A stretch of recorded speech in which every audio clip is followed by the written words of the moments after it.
Good afternoon. Welcome to my final project.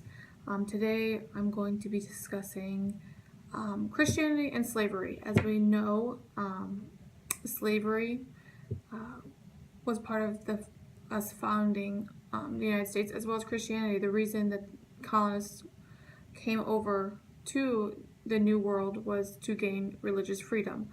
Throughout the 17 and 1800s, Christians took many different sides when it came to slavery and their beliefs. When it came to Christianity, some denominations believed that slavery was against their beliefs, yet there were denominations that felt completely different, and they continued to use slavery until the slaves were emancipated. Like I said, as we all know, the colonies, the United States, we would not be what we are today if it wasn't for Christianity and slavery, as that's how we were founded. Orlando Patterson in The Unholy Trinity explains that without slaves, there would be no United States. However, in the 1800s, there were many evangelists whose mission was solely to free slaves, as well as to educate them and then convert them to Christianity.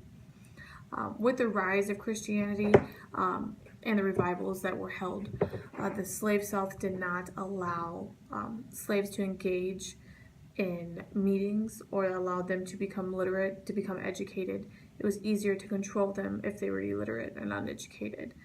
The slave codes were put into place to prohibit them being in large groups, which therefore would prohibit them from going to any religious events or events with Christians, any type of church events, because they're in large groups. However, with these codes and these laws still put in place, Christians persevered. They held religious meetings quietly or in secret. They held the meetings on plantations, and thus allowing slaves to be educated and converted to Christianity.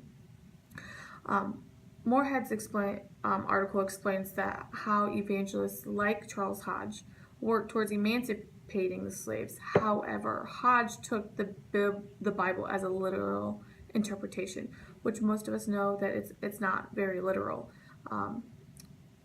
So he supported the institution of slavery. However, he did not support the mistreatment of slaves. Hodge had slaves himself. There were evangelists who fought to end slavery and the institution. However, there's also those same ones that participated in owning slaves in some shape or form. And this goes back to our founding fathers. Our founding fathers, George Washington to be example, Thomas Jefferson, they all had slaves, yet they fought for freedom. So it's kind of ironic that both situations happen like that. During the Second Awakening, there were many different denominations that were born. Therefore, there were different views on slavery. There were different views on Christianity, depending on where you fell in your denomination and which denomination you followed. The one denomination that I wanted to target for this project is the Presbyterian Church. They had a lot of, they recorded everything, so it's very easy to find where they fell within the Christianity and the slavery aspect. So the one thing with the Presbyterian Church, they moved from a very complex, or they were complacent regarding the acceptance of slavery, to being indifferent, to a complete rejection of slavery, and then finally moving to a genuine commitment by the church to Christianize the slaves. The first Presbyterian to actually speak out against slavery, in the conscience of the church, was Samuel Davies. He was motivated by the Great Awakening, which many people were at the time. Many preachers were very motivated by the Great Awakening. Davies, he was worried about the harmful spiritual and physical effects that would have on slavery on the slaves. Even though he was an advocate to end slavery, he did not speak out about it being unethical. Therefore, he allowed for the slaves for the slave owners to metaphorically tighten those shackles on those slaves. Because as much as he spoke out regarding slavery itself, he never said it was unethical. So that's one person to look at their view. And then in Wood's article, the 1861 spring resolutions, that in 1837, the Presbyterian Church split between the old school church and the new school, largely over issues concerning revival techniques, doctrines, and then slavery. A lot of them, they say that it was a shot across the bow, foreshadowing all of the other denominations and their divisions, their eventual divisions, which ultimately contributed to the collapse of the American Union.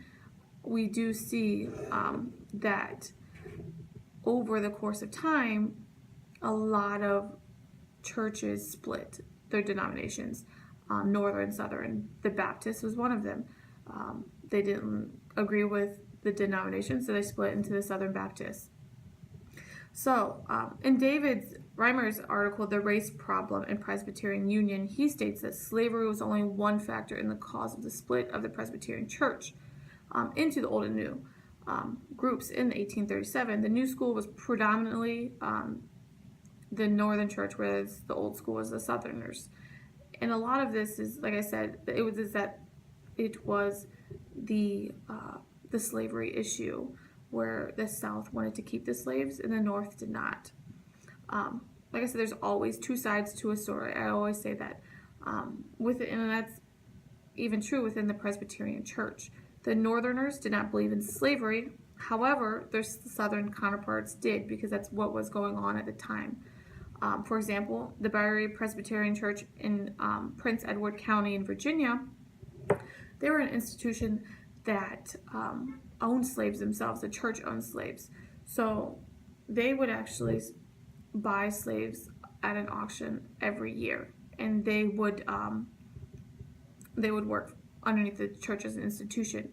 So Jennifer Ost, in her article, The Worst Kind of Slavery, stated that slaves that were institutionalized by the church had the worst quality of life.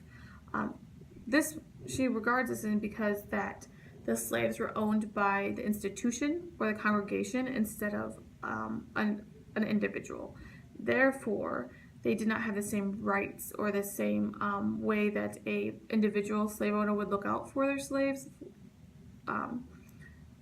If you're a slave owner, you wanted to make sure that your slaves were healthy and that they were able to work, where this was not the case as an institution, because the institution or the congregation owned the slaves. So it was just that self-interest wasn't there, because they had no slave owners. Many church members felt uncomfortable about owning slaves or their slave owning by the church.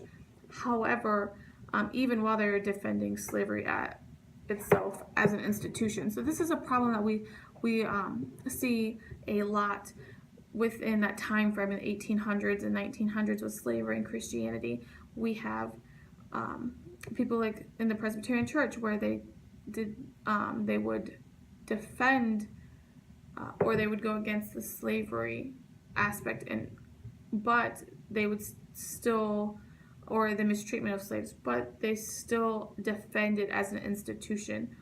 And this is why we saw many of the churches split during that time.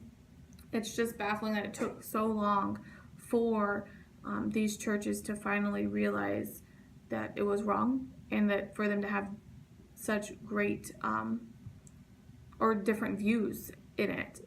They led Christian lives, but some saw slavery as something that needed to be stopped, while others owned slaves to the day they die, or until the slaves were emancipated.